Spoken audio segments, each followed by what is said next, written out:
Well, hello there and good day. Thank you so much for joining me at Ariel's Writing Corner, the place where we talk about writing related stuff. My name is Jesse Pohlman. I'm a science fiction fantasy author from Long Island, New York, and today is Father's Day.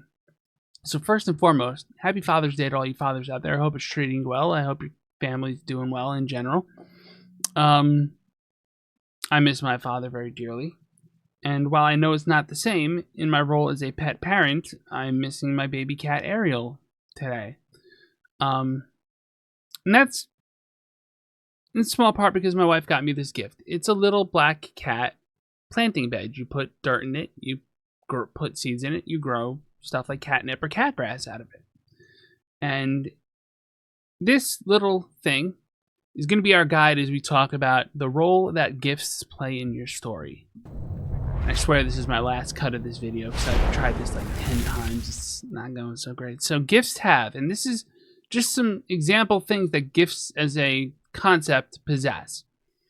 If you have more clarification to offer, leave a comment down below. First off, gifts have a giver, either first or second hand. In this case, the gift was from my wife.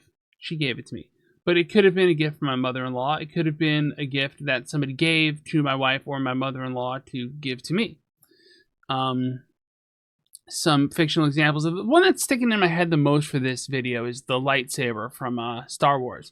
Luke's lightsaber, or rather I should say Anakin's lightsaber that we don't know is Anakin's, or we know is Luke's father's. You don't know who Luke's father is. And that's what I mean by a secondhand gift. It's given to, well, it's taken by Obi-Wan to give to Luke. Speaking of Luke, gifts have recipients, intended or not. This gift in my hand, this cat, was intended for me. The lightsaber was not necessarily intended for Luke. It's received by Luke, but it could just as easily have been Leia, although I guess Obi-Wan did kind of plan that out in retrospect when they did the sequel series.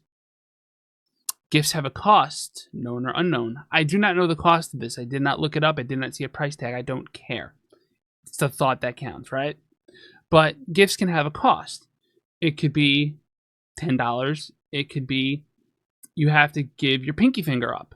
The gift could be supernatural. It could be some sort of charm or an amulet that required the blood sacrifice of somebody else. We don't know, right? That's the point. The gift has a cost, known or unknown. The gift has functions, known or unknown. So again, this thing's got a little hole in the back to grow plants out of. It's a plant potter. But that's its known function. Its unknown function, at least unknown to the creator of this piece of porcelain, I guess. Is it porcelain? I can't tell. Is that it's going to go on my desk. It's going to occupy the corner opposite to the one Ariel always occupied. If she always sat right here, it's going to be over here on my far left. It's safe. It's not going to get knocked off the table. And it's just going to be there to look back at me and be like, hey, Daddy, I miss you. Most of all, gifts have meanings, right? So gifts, in this case, the meaning is obvious. But in some other cases, like, Luke's lightsaber, its meaning was at first just like, hey, this is a sword, but later it's like, hey, this is like your family heritage that you're going to use to fight Darth Vader with, who's also your father. So sometimes meaning is discovered later in the writing, sometimes it's not. What does this all mean? Well, we're going to go full screen for this.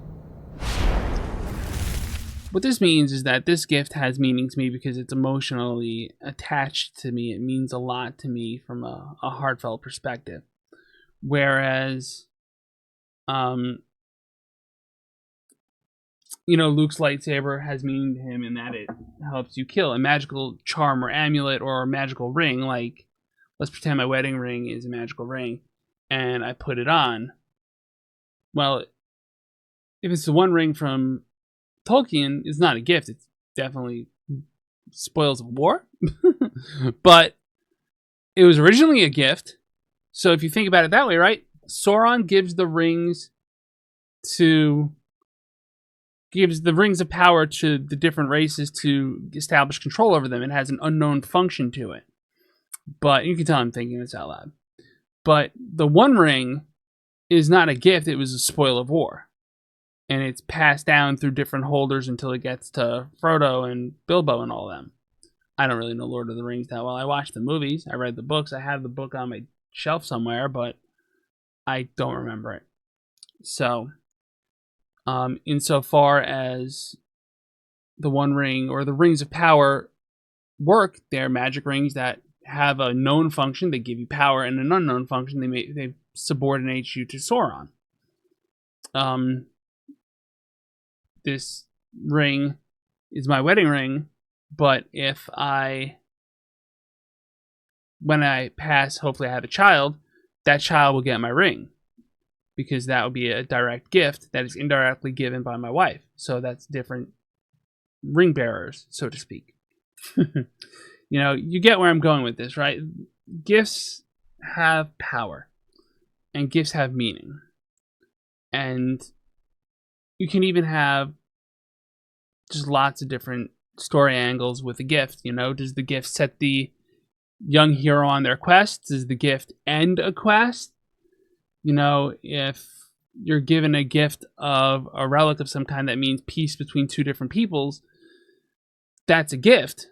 Unless it's a Trojan horse, in which case, it's not so great.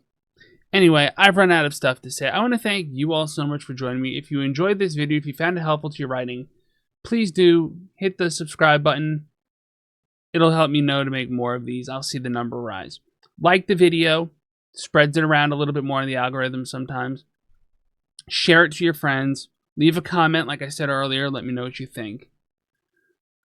Anything else? Yeah, that's about it. I want to thank you all so much for joining me, and as always on this channel, pieces.